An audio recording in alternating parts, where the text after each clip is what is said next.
ये नारी शक्ति वंदन अधिनियम के संशोधन में लेकर आते हैं। सबसे पहला है परिसीमन, delimitation.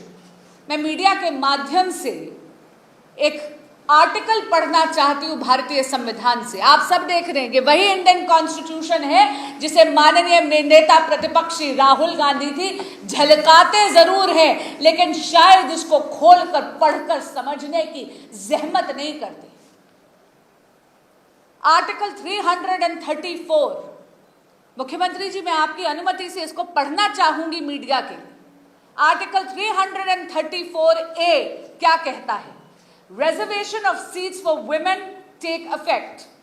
Notwithstanding anything in the foregoing provisions of this part or part 8, the provisions of the Constitution relating to the reservation of seats for women in the House of the People, the Legislative Assembly of a state, and Legislative Assembly of National Capital Territory of Delhi shall come into effect after an exercise of delimitation is undertaken for this purpose. इसका अर्थ है कि सितंबर 2023 में ही विपक्ष ने जब सर्वसम्मति से नारी शक्ति वंदन अधिनियम लागू करने की हामी भर दी, तब परिसीमन यानी डिलिमिटेशन के लिए भी उन्होंने सहमति दे दी थी। Ladies and gentlemen, delimitation was a condition precedent to invocation of the reservation under the Nari Shakti Vandan Adhiniyam, and this was a condition agreed to unanimously by members of the opposition. इसलिए इस बात में किसी भी प्रकार की भ्रांति या भ्रम मत फैलाने दीजिएगा। दूसरी बात मैं कहना चाहती हूँ, परिसीमन यानी डिलिमिटेशन भारतीय जनता पार्टी की कंस्पिरेसी नहीं है। परिसीमन या डिलिमिटेशन भारतीय जनता पार्टी का राजनीतिक प्रपंच नहीं है। ये एक संवैधानिक मैकेनिज्म है। ये वही संवैधानिक मैकेनिज्म है जो बाबा भीमराव अंबेडकर ने बनाया है। बाबा भीमराव अंबेडकर की दुहाई कांग्रेस पार्टी देती है, कॉन्स्टिट्यूशन का हवाला देती है, लेकिन जब नारियों के हक का हिसाब देने की क्षण आई तो उस क्षण में उन्होंने आते ही कॉन्स्टिट्यूशन का गला घोट दिया। दूसरा क्रिटिसिज्म करते हैं, ये कहते हैं कि टाइमिंग गलत था।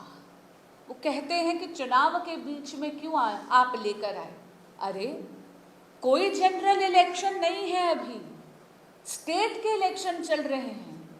देखिए, जब तक कि एक राष्ट्र एक चुनाव का रिफॉर्म इस देश में लागू नहीं हो जाएगा, तब तक इस देश में ये माहौल हमारा ऐसा है, नेचर ऑफ हमारी पॉलिटी ऐसी है कि चुनाव तो आते रहेंगे। मैं आपको एक व्यक्तिगत उदाहरण देना चाहूंगी। मैं 2 साल एज एन एमपी जून में आके समाप्त करूंगी, अभी मैंने कंप्लीट नहीं करा, लेकिन 2 साल के अंदर अंदर बंगाल का चुनाव 7वां चुनाव है जिसमें मुझे योगदान देने का मौका मिल रहा है।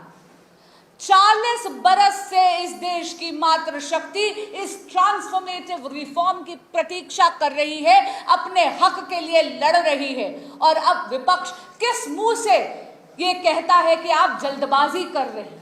किस मुंह से Congress party, DMK, Sapa, TMC और विपक्ष इंडिया अलायंस के घटक दल ये कहते हैं कि आप इसको बहुत जल्दी ला रहे हैं? 40 बरस की प्रतीक्षा आपको नहीं दिखती? मातृशक्ति की आंखें थरथरा गई हैं इस ट्रांसफॉर्मेटिव रिफॉर्म के लिए। मैं ये भी पूछना चाहती हूं विपक्ष से कि अरे हमारे यशस्वी प्रधानमंत्री श्री नरेंद्र मोदी जी ने तो सदन के पटल पर खड़े होकर गारंटी दी थी। ये कहा था कि आप गारंटी शब्द चाहते हैं तो गारंटी ले लीजिए, वचन चाहते तो वचन ले लीजिए, वादा चाहते हैं तो वादा ले लीजिए, किसी भी राज्य का हित मैं उसको कॉम्प्रोमाइज नहीं होने दूं। साथ ही में प्रधानमंत्री जी ने यह भी कहा कि क्रेडिट की लड़ाई नहीं है साहब। आपने खुद ही वो वीडियो देखी अभी। प्रधानमंत्री जी ने यह कहा कि क्रेडिट इस देश की मातृशक्ति को जाएगा, विपक्ष के सभी दलों का बड़ा इश्तिहार मैं अपनी तरफ से दूंगा। यानी श्रेय की लड़ाई नहीं थी, क्रेडिट की लड़ाई नहीं थी। लेकिन भाइयों और बहनों, ये विपक्ष महिला विरोधी है और इसीलिए इनकी नीयत ही नहीं थी कि महिलाओं को सत्ता में उनकी भागीदारी या हिस्सेदारी मिले। इसका मैं प्रमाण आपको देती हूं। सदन के पटल पर खड़े होकर इस देश के माननीय गृह मंत्री श्री अमित शाह जी ने खुद केसी वेणुगोपाल जी, जो कांग्रेस के लीडर हैं, उन्हें कहा आप 1 घंटा दे दीजिए, 1 घंटा दे दीजिए, हम इस संशोधन को लिखित में ले आते हैं जो आप चाहते हैं। हम कह रहे हैं कि परिसीमन 50% से सीटों की वृद्धि कर कर हम ले आएंगे। एक north versus south, east versus north का जो आप नैरेटिव बना रहे हैं, यह सरासर गलत है। बार बार विपक्ष आपको यह कह रहा था कि परिसीमन के बाद कुछ राज्यों की जहां पर जनसंख्या घटी है उनका अनुपात गिर जाएगा। यह सरासर गलत है। मैं आपको तमिलनाडु का ही एग्जाम्पल देती हूं। जब हम ये कह रहे हैं कि आप केवल ज्योग्राफी जो है यानी टेरिटोरियल बाउंड्री वो 2011 के जनगणना के बेसिस पे करेंगे, लेकिन सीटों की वृद्धि 50% तक सब यानी सब राज्यों को मिलेगी। इसका अर्थ ये है कि जो स्टेट्स की हिस्सेदारी का अनुपात अभी है वो बरकरार रहेगा। तमिलनाडु का मैं आपको उदाहरण देती हूं। आज के दिन तमिलनाडु का 543 सीट्स में 39 सीट्स तमिलनाडु राज्य को मिलती है।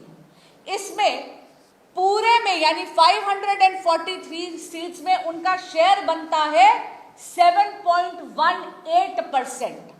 अगर हम बिल का फॉर्मूला लगाते तो उनकी सीटों की वृद्धि होती 59 और उनका अनुपात घटता नहीं, बढ़ता। 7.18% से 7.23% तक बढ़ता। ये बात लिखित में गृह मंत्री कह रहे थे विपक्ष को कि हम आपको ये संशोधन लिखित में दे देते हैं अगर आपको हमारी मौखिक गारंटी पे विश्वास नहीं। लेकिन विपक्ष एक नहीं माना। अब मैं बात करती हूं माननीय अखिलेश यादव जी की। वो तो वोट बैंक की पॉलिटिक्स के लिए, अपनी तुष्टीकरण की राजनीति को आगे ले जाने के लिए उन्होंने इतनी गैर संवैधानिक मांग रख दी जो कोई सरकार पूरी नहीं कर सकता। उन्होंने धर्म के आधार पर मुस्लिम महिलाओं के लिए आरक्षण की मांग करी। क्या वो भूल गए कि इस देश का संविधान, इस देश का कॉन्स्टिट्यूशन इसकी इजाजत ही नहीं देता?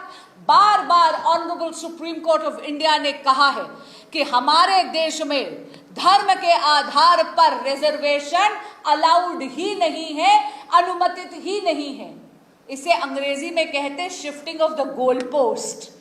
अखिलेश यादव जी ने ऐसी डिमांड कर दी। वो जानते थे कि ये डिमांड पूरी हो ही नहीं सकती क्योंकि ये इलीगल है, अनकॉन्स्टिट्यूशनल है। बार बार कह रही हूं, विपक्ष के साथियों की नीयत ही नहीं थी। वो एक ऑब्स्टिकल बनकर, एक अवरोध बनकर खड़े हो गए। मातृशक्ति के हित की उन्होंने बलि चढ़ा दी।